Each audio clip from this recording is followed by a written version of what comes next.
Kartalta katsottuna Kemijärvi näyttää kolmisakaraiselta ja sakaroiden risteyskohdassa kohoaa Ämmänvaara. Tämän paikan ovat ohittaneet tuhansien vuosien aikana monenlaiset kulkijat. Läheisestä Kenttäniemestä on löytynyt kivikautisen asumuksen merkkejä. Ämmänvaara toimi yleisenä taukopaikkana, kun pienemmistä kylistä matkattiin veneillä kohti isoa kirkkoa. Niemen rannalla todistettiin aikanaan jopa uiton näkökulmasta erikoista tapausta. Se Räisälästä ajoivat silloin ja lähtivät Tarakanhakuun sieltä, taikka Suomalahdeksi sitä nykyään kutsuttu. Niin ajoivat sinne rantaan, niin siellä kauhia hätäkoilla, että ne ei mitään muuta kuin äkkiä takaisin ja viedä tuon nainen lääkäriin, että se synnyttää. Joo. No mikä siinä on, että se piti ottaa matkaa eikä kätilöä eikä mitään, niin isäukko joutui olemaan kätilönä. No ne ei päässyt pitkälle sieltä sitten, kun siellä tuli. Perkele, tänne Ämmälään asti, siihen tiekana, missä on se Ämmänvaara. En tiedä, mutta... Se siihen vaarannokkaan, niin se oli siinä syntynyt sitten ja Joo. ei muuta kuin takaisin siitä. Ämmänvaara näki uiton aikana paljon. Idässä Kauhaselän ja Askaselän taakse laskee Sallasta päin useita uittojokia, kuten Käsmänjoki ja Suomujoki. Suomulahdessa oli Kemijärven isoin lanssi. Kaakon suunnalta löytyy yhteys Posion vesistöihin ja metsiin Jumiskojoen kautta. Tässä on se pirtti, missä se uiton pirtti, mikä oli siellä Kemijärven rannassa sitten. Niin, eli tämä on niin kuin vanha Jumiskon pirtti. Joo, se on siinä rannassa, oli kyllä. Siihen me tultiin.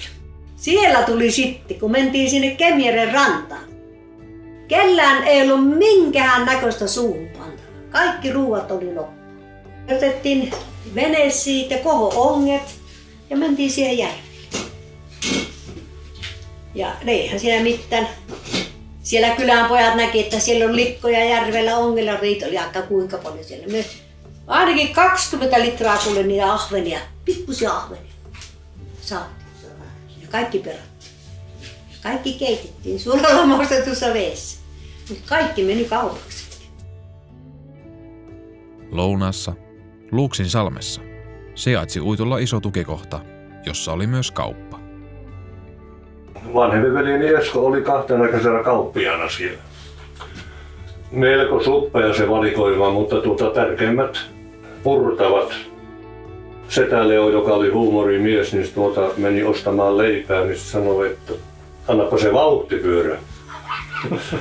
Ja sitten rinkelipussi, ne oli sitten kääretorttuja ja jokaisella artikkelilla oli oma huumorinimi. Tai kauppias tiesi, mitä hän tarkoitti. Pitkäaikainen uiton piiripäällikkö Arvo Hulkko seurasi uiton tapahtumia paikan päältä ympäri järveä. Hän teki matkojaan veneajokeillaan ja uittohistorian aikana hänellä oli käytössään alukset Joni, Valkko ja viimeisenä Turun veneveistämän lasikuituinen tuulilasivene LA6.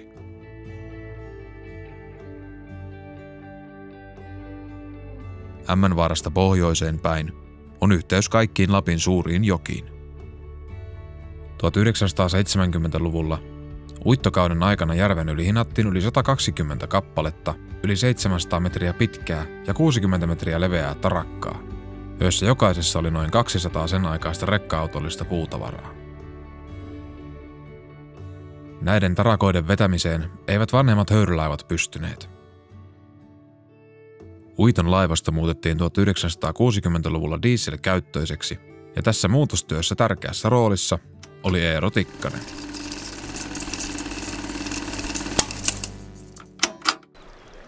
Työskentelin itse uitossa 10 kesänä 1970–1982 välillä.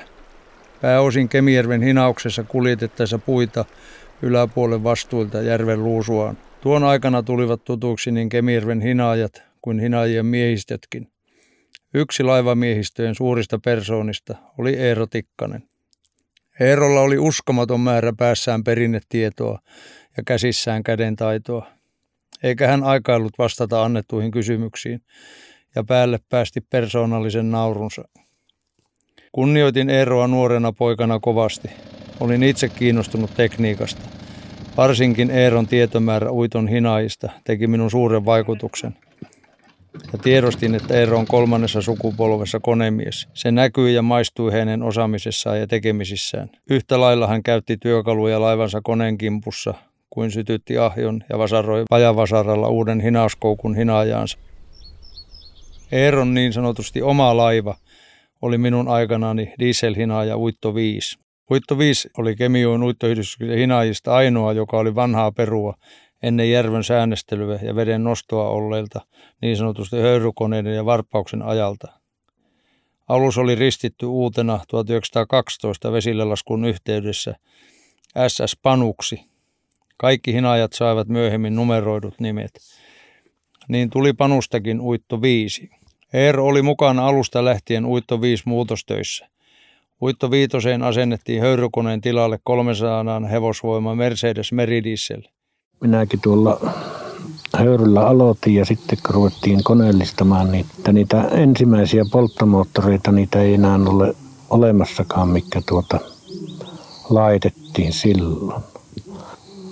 59 ja 60 oli ensimmäisen kerran liikenteessä tämä Uitto 5, johon laitettiin Mersun konesuora 6. Se muutostyö, mikä siinä on, se on ollut valtava. Siinä oli jotakin romantiikkaa siinä höyryhommassa.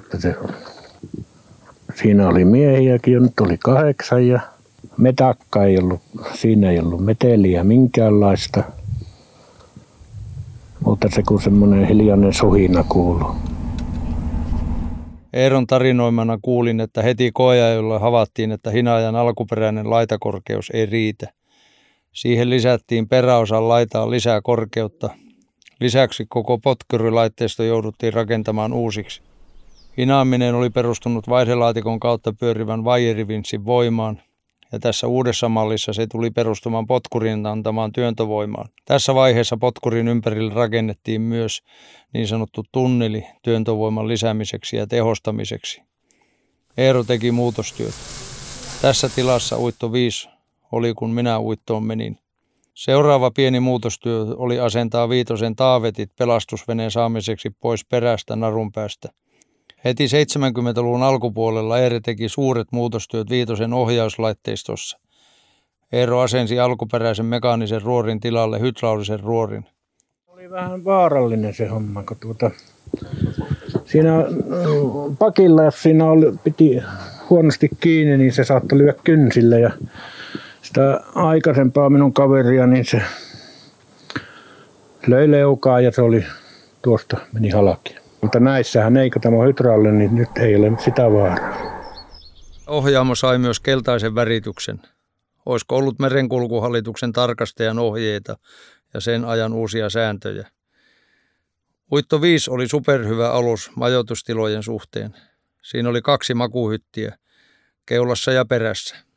Isot kansitilat, mutta se oli kiikkerä ja herkästi kallistuva alus suhteessa muihin.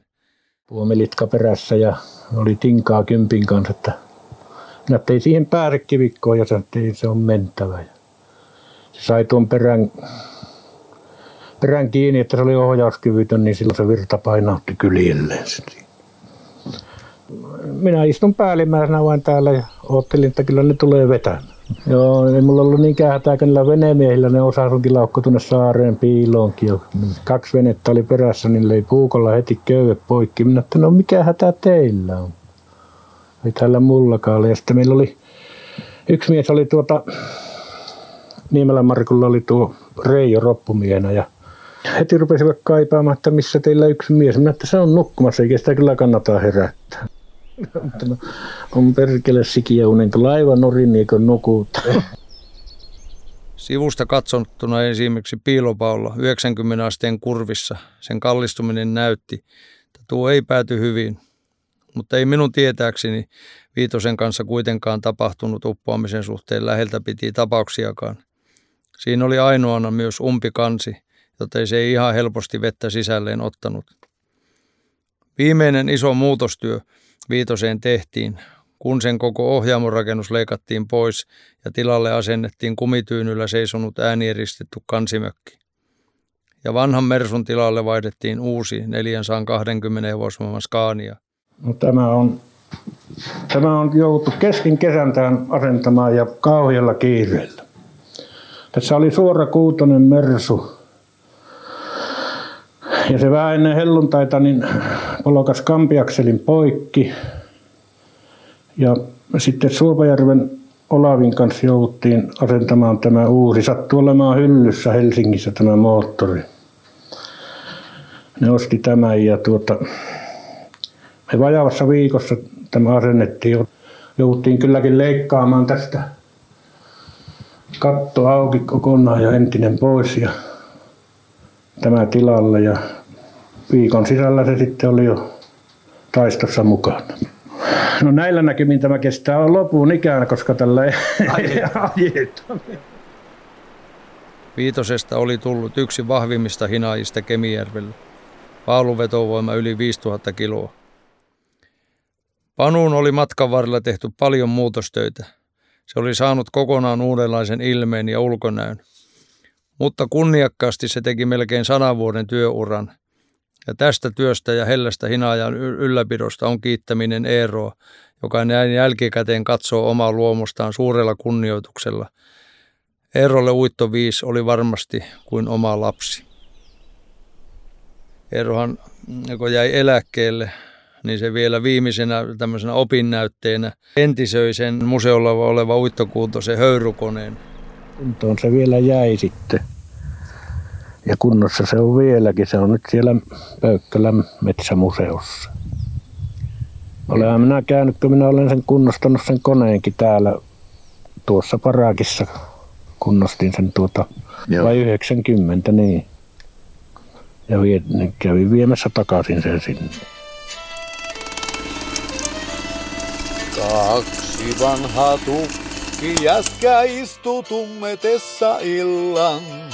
Uitto hiljaa on ja tuntuu tuoksu herkkä niittuvillan. Toinen polttaa piippunysää, jolla ikää paljon lienee. Toinen puree mälliänsä, muistot nuoruuteen vienee. Muistatko kosket ne hurjimmat ennen? Laskettiin pölköllä vaan. Toinen on hiljaa niin kauan ja vastaa. Nyt ei ne nuoret